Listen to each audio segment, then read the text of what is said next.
Non è certo il miglior modo di pubblicare il mio primo video, però non si può non parlare degli ultimi accadimenti che riguardano la guerra sul fronte russo-ucraino, perché sono stati fatti passi avanti verso un'escalation che potrebbe portare conseguenze a livello mondiale.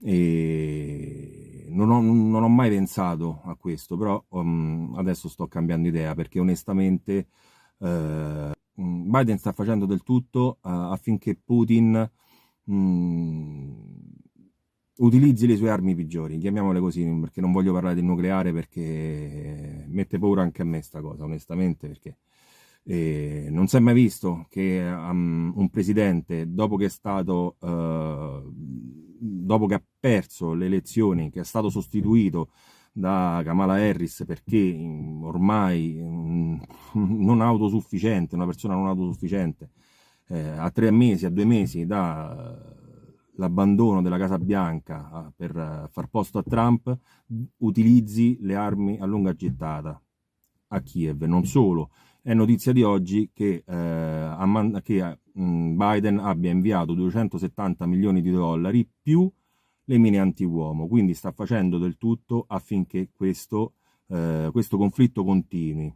A breve seguirà anche un video dove voglio condividere con voi le motivazioni per le quali nel 2022 la pace tra Russia e Ucraina è fallita, una pace firmata, era una pace praticamente conclusa e proprio grazie all'intervento di Biden e del corrispondente inglese, no, del corrispondente inglese, del primo ministro inglese che ha fatto un viaggio d'urgenza in Ucraina, la pace è saltata, ma vi assicuro, lo vedremo insieme nel prossimo video, era un concordato firmato da entrambe le parti.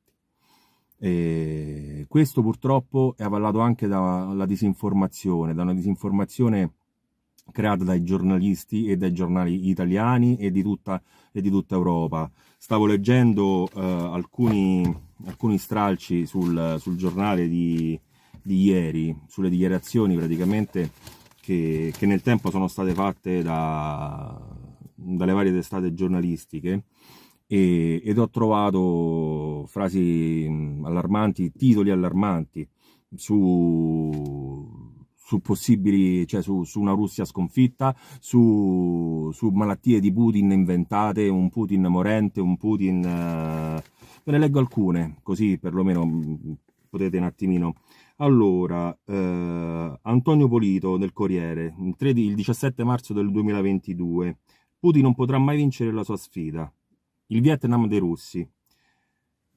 Per Putin l'Ucraina è come la Grecia per Mussolini, l'inizio della debacle e del regime. Questo lo scrive il giornale il 18 marzo 2022. A oltre un mese dall'inizio dell'invasione appare evidente che Putin ha fallito. Questo lo dice Maurizio Molinari su Repubblica del 27 marzo del 2022. Arrivano i nostri, il giornale del 4 aprile 2022. È abbastanza evidente come andrà a finire. 40 democrazie sono più forti della Russia, non c'è storia, vinciamo noi. Questo lo dice Beppe Severnini a 8,5 sulla 7. Quindi già il vinciamo noi è aberrante, è agghiacciante. Le sanzioni contro la Russia sono un processo, scusate, le sanzioni contro la Russia sono un successo completo. Il momento di massimo impatto sarà l'estate, questo l'ha detto Mario Draghi e lo ha detto il 31 maggio del 2022. Putin sta morendo di cancro. Questo lo dice il Daily Star e il Daily Telegraph il 7 marzo del 2022. Demenza senile o Parkinson, la Stampa, del 13 marzo 2022 sempre. Gonfiore e scatti di ira, sono i farmaci e gli steroidi per il tumore. Questo lo dice il Messaggero, 14 marzo 2022. Putin cura il cancro con il clistere, questo lo dice Libero, e lo dice il 2 aprile del 2022. Può anche essere il diabete, il giornale del 2022 è il 2 aprile. Quindi siamo passati dal cancro al diabete, al Parkinson e demenza senile, fino ad ora, fino al 2022. Poi, Putin morto? Secondo Zelensky non è sicuro che sia ancora vivo, potrebbe essere una sua controfigura. Questo lo dice il Messaggero del 19 gennaio 2023. A est i russi sono in fuga, non reggono all'inverno. Repubblica, 3 ottobre 2022. Putin sta finendo i russi. Libero, il 21 ottobre 2022. E lo riprende anche il 28 ottobre 2022. La grande ritirata russa, svolta nella guerra. Repubblica, 10 novembre 2022.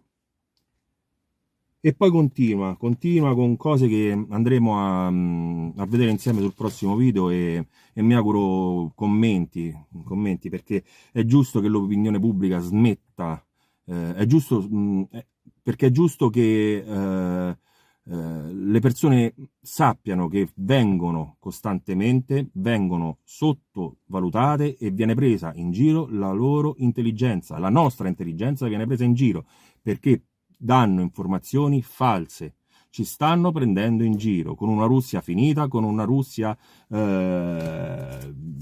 ormai giunta al tracollo, quando poi ad oggi su altri giornali, ho visto le ultime ore di ADN Kronos, ho visto, scusate un attimino, accendo, ecco, ho visto le ANSA che sono uscite e c'è scritto: Putin aperto ai negoziati, non al congelamento della guerra, possibile attacco aereo a Kiev, chiude l'ambasciata in Italia, l'ambasciata italiana.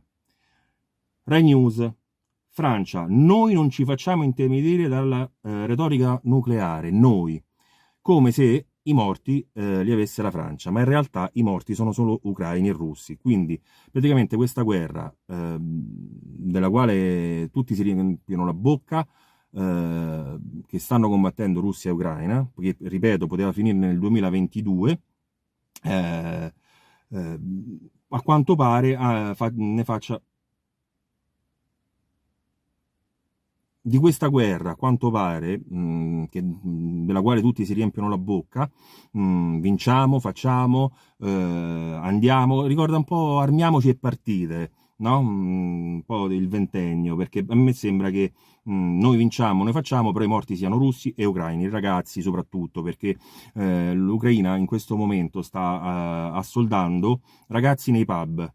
C'è un articolo sempre di giornale dove viene intervistata la sorella di un ragazzo che viene preso all'uscita del supermercato, era andato a fare la spesa per la famiglia, non è più tornato a casa perché è stato reclutato. Quindi a me leggere la Francia, noi non perderemo questa guerra, noi non ci facciamo intimidire, noi, quando, ripeto, i morti sono solo ucraini e russi, dà fastidio, veramente dà fastidio. Detto questo, ripeto, scusate la location, tutto quanto, ma volevo condividere con voi questo passaggio, perché oggi sono successe cose gravi. Domani sicuramente ci saranno altre novità e spero che siano novità positive, che si possa raggiungere una risoluzione a breve di questo conflitto che sta logorando l'Ucraina.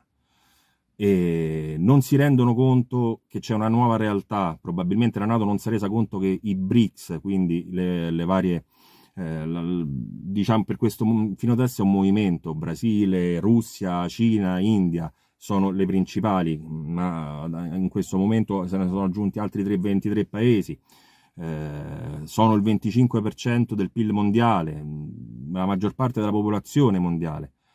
Sta crescendo in maniera esponenziale, quindi la NATO potrebbe essere surclassata, e con le conseguenze che paghiamo noi, che pagheremo noi, conseguenze che pagheremo noi.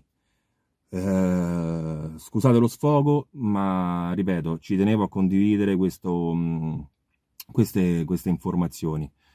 Ci vediamo con un nuovo video dove parleremo appunto delle motivazioni per le quali il 22 di nel 2022, ad un passo dalla pace, l'America e l'Inghilterra, con beneplacito ovviamente degli altre nazioni europee, hanno impedito che avvenisse, perché dovevano continuare a vendere le armi all'Ucraina. A presto e grazie.